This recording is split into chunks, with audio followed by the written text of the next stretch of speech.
Israel-Gaza conflict has marked its deadliest day since the start of the most recent tensions a week ago.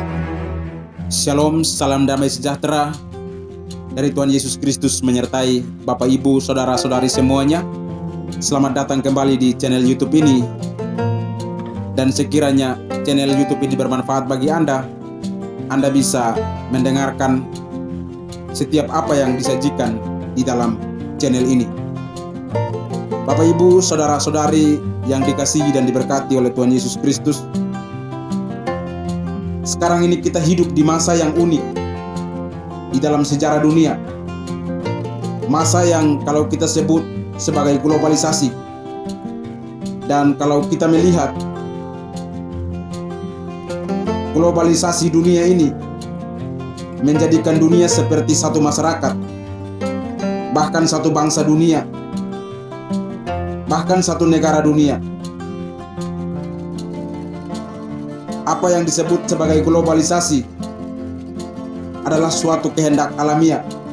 Suka atau tidak suka, Bapak, Ibu, Saudara-saudari, ini akan terjadi.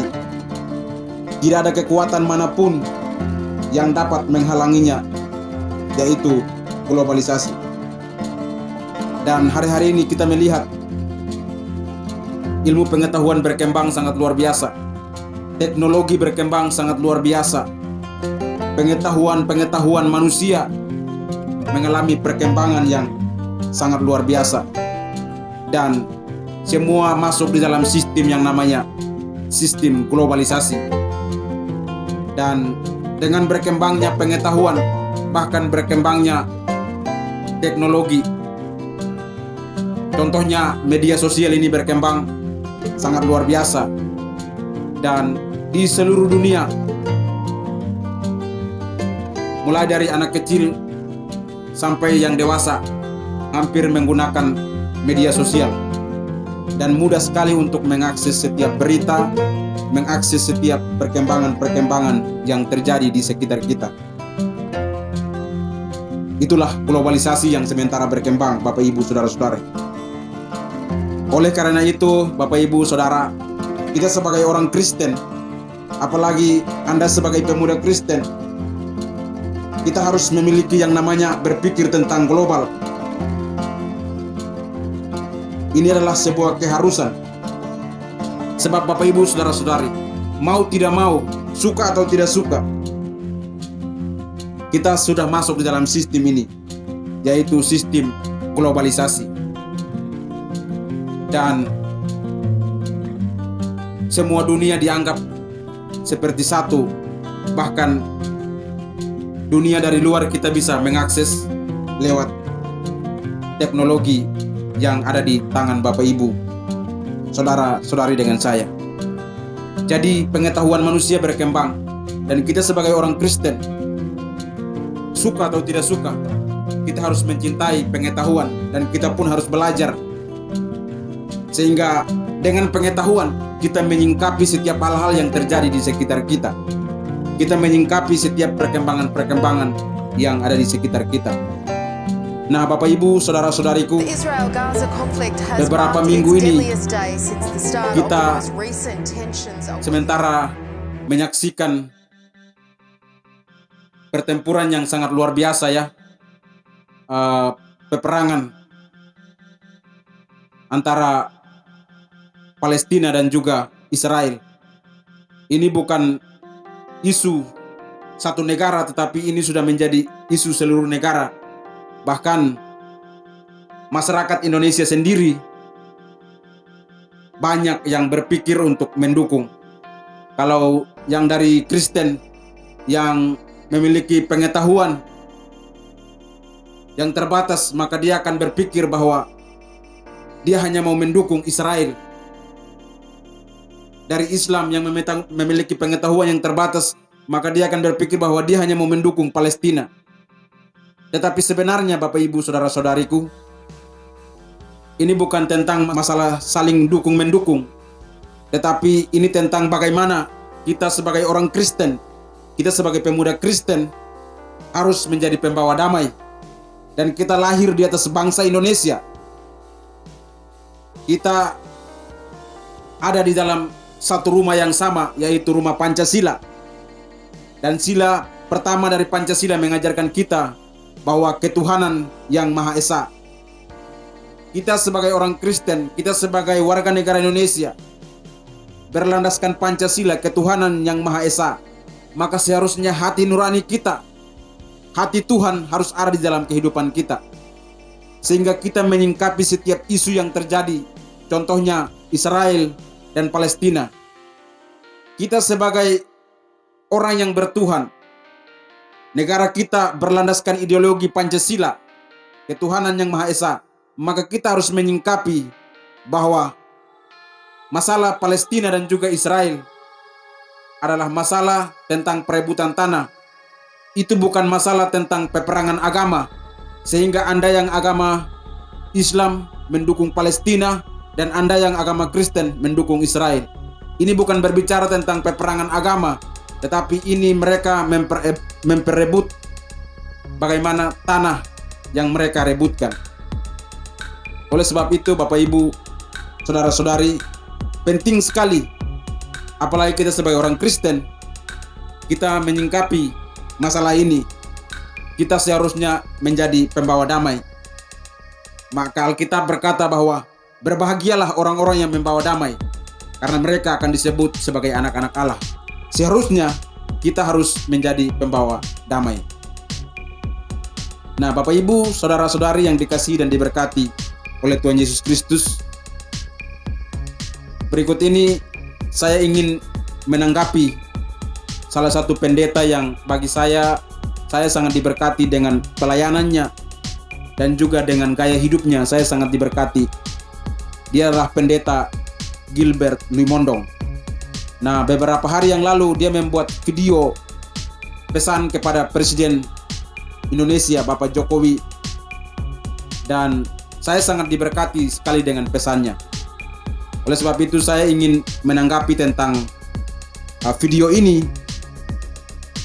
Tetapi sebelum saya menanggapi, mari kita menonton cuplikan dari video pendeta Gilbert Lumondong. Jadi yang terhormat Bapak Presiden Republik Indonesia, yang terhormat pimpinan-pimpinan negara ini, saya sebagai anak negeri, lahir di tanah ini 26 Desember 1966. Saya lahir di kota Jakarta. Saya adalah orang Indonesia. Saya berhak mengatasnamakan Indonesia sebagai seorang hamba Tuhan. Yang pertama saya mohon, jangan sampai bangsa ini terpecah hanya karena peperangan Palestina dan Israel. Air mata dan darah para pahlawan terlalu mahal. Kita sebentar lagi akan merayakan Hari Kebangkitan Nasional yang dimulai dari tahun 1908, saudara. Lalu pertanyaan saya, perjuangan yang panjang itu mau dihancurkan hanya dengan perpecahan Palestina atau Israel? Bodoh! I love my country and I love peace. Itu sebabnya saya ngomong apa adanya sebagai pendeta. Sebagai saudara boleh marah dan berkata, ngapain kok acara pencurahan Roh Kudus lalu membahas tentang itu? Karena hari ini saya sedang bicara Roh Kudus menuntun pada kemenangan. Dan kemenangan bukan ketika kita mengalahkan musuh. Kemenangan ketika kita mampu merebut damai sejahtera. Itulah kemenangan. Saya cinta bangsa saya. Kalau saya boleh memberi pandangan saya, yang pertama, jangan sampai bangsa ini terpecah hanya karena apa yang terjadi di Palestina dan Israel. Mereka punya urusan sendiri, kita punya urusan sendiri. Kalau kita mau menolong, kita harus jujur. Kita tolong korban dari pihak Israel, kita tolong korban dari pihak Palestina. Dan yang kedua, kita stop kutuk mengutuk. Karena dalam pandangan iman dari setiap agama percaya apa yang kamu tabur itu kamu tuai. Bedanya hanya bahasa. Sebagian ada yang bilang hukum karma. Apapun namanya. Tapi intinya apa yang kamu tabur itu yang kamu tuai. Jangan mengutuk kalau tidak mau kita kena kutuk. Dan saya melihat bangsa ini sudah banyak kena kutuk. Yang terhormat, Bapak Presiden Republik Indonesia. Saya menghormati dan menghargai Bapak Presiden. Tetapi di dalam mulut Bapak Presiden ada kuasa atas nama Indonesia. Stop mengutuk Bapak Presiden yang terhormat. Kita tidak mau dikutuk. Dan kita bangsa yang berbudaya, kita bangsa yang beragama. Lalu yang kedua, Bapak Presiden, menteri terkait, dan pimpinan-pimpinan bangsa ini. Kita tidak dalam kapasitas dukung-mendukung. Dari sekolah, dari SD saya belajar Indonesia negara Don Blok. Waktu itu masih perang antara Amerika dan Uni Soviet. Dan sekarang Amerika superpower, udah gak ada musuhnya. Sekarang ada perang Israel lalu Palestina, lalu kita mendukung. Waduh. Saya ingat salah satu kebijakan dari Bapak Presiden SBY. Zero enemy. Dan merangkul sahabat sebanyak-banyaknya. Kenapa tiba-tiba kita mau cari enemy, saudara-saudara? Maaf. Kami orang Kristen. Kalau pergi ke Israel itu tidak ada urusan politik. Tapi Yesus lahirnya di Bethlehem. Dan untuk Bethlehem Palestina. Tapi untuk bisa masuk itu kita harus masuk pintu gerbang yang namanya Israel. Kalau Yesus lahirnya di Batam, saya ke Batam. Orang Kristen semua perginya ke Batam. Jangan salahkan kami kalau kami pergi ke Israel. Kami bukan urusan politik. Kami hanya ziarah Yesus matinya di Yerusalem. Yesus kehidupannya di Tiberias, dan itu semua ada di wilayah Israel. Jadi jangan pecahkan negeri ini sambil berkata, oh Islam harus bela Palestina. Hello. Lebih banyak orang Arab Muslim di Israel daripada orang Kristen di Israel. Hal yang terbesar yang kita bisa buat jika perang terjadi adalah memberitakan damai. Hal yang terbesar yang Indonesia bisa buat untuk Palestina dan Israel adalah mendesak gencatan senjata baik dari pihak Israel maupun juga dari pihak Hamas dan Palestina.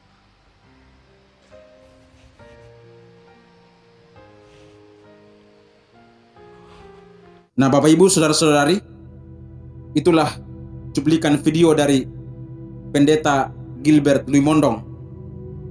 Pesan kepada Presiden Joko Widodo, pesan kepada Presiden Indonesia kita. Nah, saya rasa bahwa ini merupakan hal yang sangat luar biasa. Kita sebagai generasi muda harus belajar dari orang tua kita, yang mana mereka sebagai hamba Tuhan yang sangat luar biasa, sebagai orang yang mencintai Alkitab, orang yang mencintai firman Tuhan, tetapi mereka juga memiliki pengetahuan bagaimana mereka mengamati perkembangan dunia ini, khususnya isu yang terjadi di Israel dan juga Palestina. Dan sangat luar biasa sekali Pendeta Gilbert Luimondong memberikan pesan ini.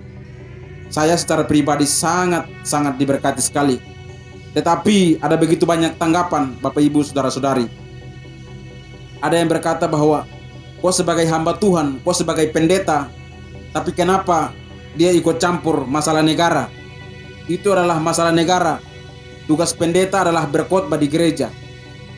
Nah, jadi ada yang mendukung Bapak Pendeta Gilbert Luimondong, ada juga yang mengkritisi bahwa sebenarnya pendeta itu tugasnya di gereja, bukan menyampaikan hal-hal yang berurusan dengan negara. Maka pada kesempatan ini saya ingin memberikan tanggapan atas video Pendeta Gilbert Luimondong ini, video pesan kepada Presiden Joko Widodo. Bagi saya ini video sangat luar biasa. Terserah sebagian orang mau menganggap seperti apa, tapi bagi saya pesan dari Pendeta Gilbert Luimondong ini sangat luar biasa. Dan saya sebagai orang muda, saya belajar dari kehidupannya. Dan seharusnya kita semua harus belajar bahwa sebetulnya tanggapan saya adalah pendeta, apakah pendeta bisa ikut memberikan sumbangsi untuk kemajuan negara? Bagi saya sangat bisa, bahkan harus memberikan sumbangsi untuk kemajuan sebuah negara.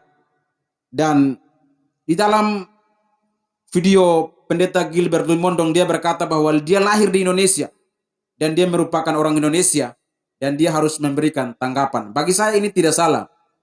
Dia adalah seorang pendeta. Bukan berarti seorang pendeta hanya berkhotbah di gereja saja, tetapi pendeta pun harus menyampaikan pesan-pesan perdamaian sehingga baik agama Kristen maupun agama Islam kita bisa hidup saling berdampingan. Dan oleh sebab itu tanggapan saya adalah ini merupakan tindakan yang sangat baik dari Bapak Pendeta menyampaikan pesan damai kepada kita bangsa Indonesia dan juga pesan kepada Bapak Presiden untuk tidak ikut mendukung Palestina dan mengutuk bangsa Israel, tetapi sebagai bangsa yang berideologi Pancasila, ketuhanan yang Maha Esa, kita seharusnya menyuarakan pesan damai bahwa Palestina juga manusia, Israel juga manusia. Dan kita bukan menyerukan untuk peperangan, tetapi kita menyerukan untuk perdamaian. Dan saya percaya bahwa ketika doa-doa kita kepada Tuhan, maka Palestina dan Israel bisa hidup berdampingan. Jadi tanggapan saya ini tidak salah. Pendeta bisa ikut memberikan pesan perdamaian untuk kemajuan sebuah bangsa. Karena itu merupakan hal yang baik juga untuk perkembangan bangsa kita. Nah, Bapak Ibu, saudara-saudari yang dikasihi dan diberkati oleh Tuhan Yesus Kristus. Ada begitu banyak tokoh-tokoh, bukan hanya Bapak Pendeta Gilbert Lumondong saja. Banyak tokoh-tokoh yang walaupun mereka sebagai pendeta, tetapi mereka juga terlibat di dalam aktivis kemanusiaan untuk memberikan pesan-pesan perdamaian tentang sebuah negara. Dan ada banyak, tapi saya cuma mengambil beberapa contoh saja. Saya mengambil dari luar negeri dan juga di dalam negeri. Nah, kalau di luar negeri, Bapak Ibu, saudara-saudari, ada salah seorang tokoh bernama Martin Luther King Jr. Martin Luther King Jr. Jadi Martin Luther King Jr. adalah seorang pendeta di gereja baptis dan juga aktivis kemanusiaan di Amerika Serikat, dan menjadi juru bicara memimpin gerakan hak sipil pada tahun 1945 sampai 1968. Dia adalah seorang pendeta di gereja baptis, tetapi dia tidak mau melihat manusia yang merupakan ciptaan Tuhan dianggap remeh oleh manusia yang lain, sehingga dia juga ikut memberikan sumbangsi menyampaikan pesan-pesan perdamaian. Jadi tidak salah kalau pendeta memberikan pesan damai untuk kemajuan sebuah bangsa. Apakah itu salah? Tidak salah. Bagi saya tidak salah, karena Alkitab juga menyampaikan kepada kita untuk kita menjadi pembawa damai. Oleh sebab itu tugas pendeta bukan hanya di gereja saja, tetapi pendeta pun harus memberikan nasihat dan masukan untuk pemimpin-pemimpin negara ini, sehingga negara ini menjadi negara yang berkembang. Jadi salah satu pendeta juga Martin Luther King Jr. juga walaupun sebagai seorang pendeta, tapi dia memberikan sumbangsi untuk kemajuan negara. Bahkan dia tidak mau ada diskriminasi antar ras dan golongan. Kulit putih menganggap dirinya lebih baik, kulit hitam menganggap dirinya lebih baik. Makanya ada pidato sangat terkenal dari Martin Luther King Jr. yang berkata bahwa I have a dream. Saya punya mimpi. Dia punya mimpi bahwa suatu ketika nanti di Amerika, kulit putih dan juga kulit hitam bisa duduk setara, sejajar. Tidak ada yang lebih dari satu yang lain, karena semua adalah ciptaan Tuhan. Jadi penting sekali untuk pendeta juga memberikan pesan-pesan damai untuk kemajuan sebuah negara. Dan yang kedua, Bapak Ibu Saudara-saudari, di dalam negeri ada salah satu tokoh juga yang ikut memberikan kontribusi untuk pesan damai dan juga kemajuan negara Indonesia. Dia adalah Bapak Dr. Petrus Octavianus. Dr. Petrus Octavianus ini lahir di NTT, tepatnya di Kabupaten Rote. Dia adalah anak yang sangat miskin dari desa. Tetapi dalam bukunya yang saya baca, bahwa dia melihat kemiskinan yang terjadi di sekitarnya. Karena dia berasal dari orang miskin. Dan Tuhan mengangkat dia. Bahkan dia sempat mengelilingi dunia dan juga sempat diundang oleh Presiden Amerika untuk makan bersama-sama. Walaupun dia lahir di Rote, tetapi dia menjadi seorang pemimpin yang sangat luar biasa di Indonesia juga. Dan dia berhasil mendirikan sekolah di Malang. Dan dia juga memberikan kontribusi untuk kemajuan negara. Walaupun dia juga sebagai seorang pendeta juga, sebagai seorang misi, sebagai seorang penginjil, tetapi dia tidak hanya berfokus dalam gereja, tapi dia juga ikut memberikan sumbangsi untuk kemajuan sebuah negara. Dan saya sudah membaca bukunya yang sangat luar biasa. Buku yang berjudul Menuju Indonesia Jaya dan Indonesia Adidaya. Walaupun beliau sudah meninggal, tetapi bukunya masih ada sampai sekarang dan karya-karyanya masih dinikmati oleh banyak orang sampai saat ini. Oleh sebab itu, saya rasa video dari Bapak Pendeta Gilbert Lumondong ini video yang sangat luar biasa. Dan mungkin ada yang tidak suka, tetapi kita harus menjadi pembawa damai. Dan seorang pendeta, seorang hamba Tuhan harus menjadi orang yang membawa damai. Jadi tanggapan saya bahwa apakah pendeta juga bisa ikut memberikan pesan damai untuk kemajuan sebuah negara? Bagi saya sangat bisa. Karena itu yang Alkitab ajarkan kepada kita dan itu yang Tuhan kita, Yesus Kristus, ajarkan kepada kita. Semoga tanggapan saya ini memberkati kita semua. Salam dan Tuhan memberkati.